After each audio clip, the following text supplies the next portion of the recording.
So this is how I make my rivets. Need a longer shaft than normal, so I've got two pieces, which we'll get to. So in here, just got a tiny little hole, which is enough for my piece of, this is mild steel, 3mm mild steel, because I'm making steel rivets. And then I use these to support the shaft while I knock over the head. So that fits through there. I've just done this one to get the right length, so the hole is quite tight.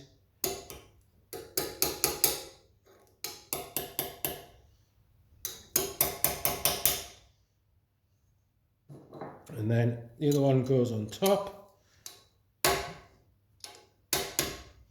And then the bit that sticks out the bottom comes into here. So then you can see I've got about 4 or 5 mil stick out over the top.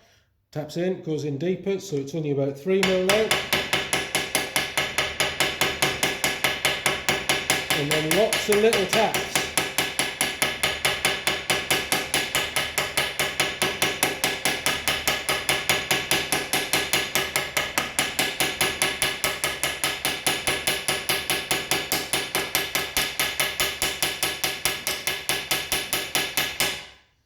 So that's got the main head squashed down, and then just, it's got sharp edges, so I just go around the outside.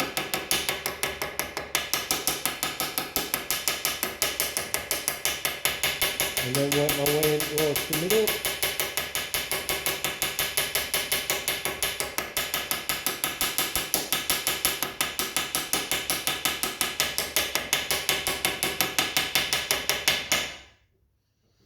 And there we have finished rivet.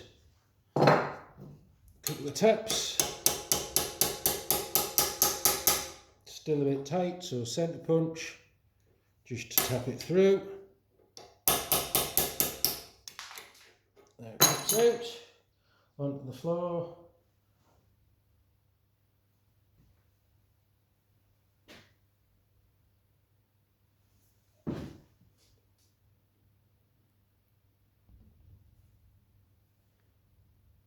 And so there we have it in the end. Found it eventually. So there we have a little rivet. Find it's really useful making them myself. Because getting stuff with the length of shaft that I need to go through, usually 6 or 7mm of leather, and then obviously strip plates on sheaths and things, you know, these can start to add up and give quite a lot of depth. So I can get, you know, a nice, I mean, that's probably, if I have a ruler, so that's 15mm.